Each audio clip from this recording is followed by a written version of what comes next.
Bonjour à tous, je suis ici avec Rob Beymans qui est vétérinaire. Bonjour Rob. Bonjour Patrick. Alors, que va-t-on parler aujourd'hui? Du muesli pour voir un petit peu l'état de santé de ces poissons. Donc un petit truc pour bien observer les poissons et voir s'ils sont en parfaite santé.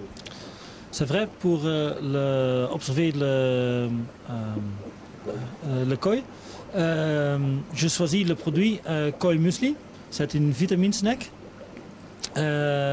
avec un peu d'énergie, mais beaucoup de vitamines. C'est ça. Donc, c'est pas quelque chose qui va engendrer une surcharge au niveau de l'aliment, en fait. Oui. J'ai une grande bout et une petite bout. Boîte, oui. Boîte, oui. Pardon.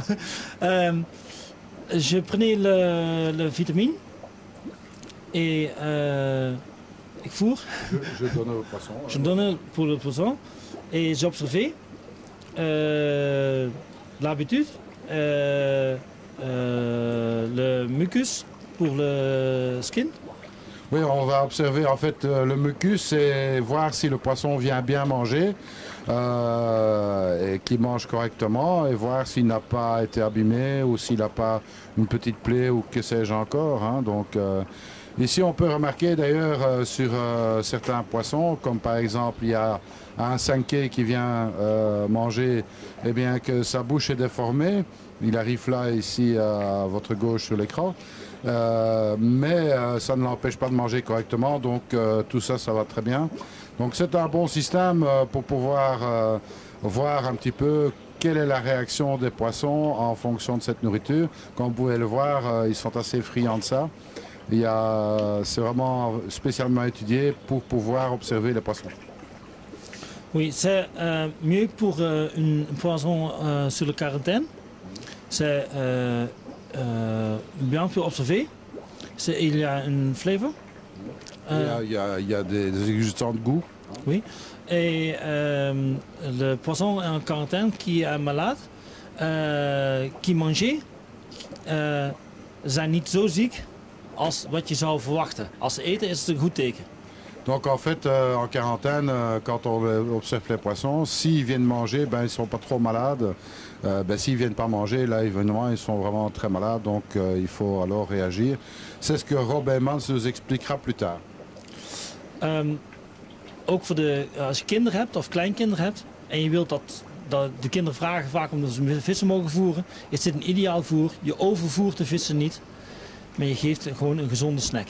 C'est aussi intéressant, par exemple, quand vous avez des enfants, des petits-enfants qui viennent et qui veulent donner à manger aux poissons, eh bien, forcément, c'est bien parce que ça permet de voir les poissons, parce qu'ils sont très friands de cette nourriture. Mais en plus, vous ne risquez pas de les surnourrir, puisque bon, c'est que des vitamines, c'est vraiment un snack en fait, hein, donc une petite friandise. Belangrijk bij het voeren, je observeert dus het gedrag van de vissen, maar je kijkt ook naar slijmvorming. Slijmvorming kan betekenen zijn dat er iets in het water aan de hand is, maar het kan ook betekenen dat er parasieten op de vis zitten. Donc on regarde en fait la manière dont on s'alimente et on regarde surtout l'épaisseur du mucus. Hein. Si vous avez un mucus qui commence à devenir plus épais, ça peut être un signe qu'il y a un problème soit dans l'eau, ou bien alors qu'il y a des problèmes parasitaires, donc il faut bien observer l'épaisseur du mucus. Laten we het later zien hoe de parasieten eruit kunnen zien. We gaan daar afstrijkjes maken in een ander filmpje.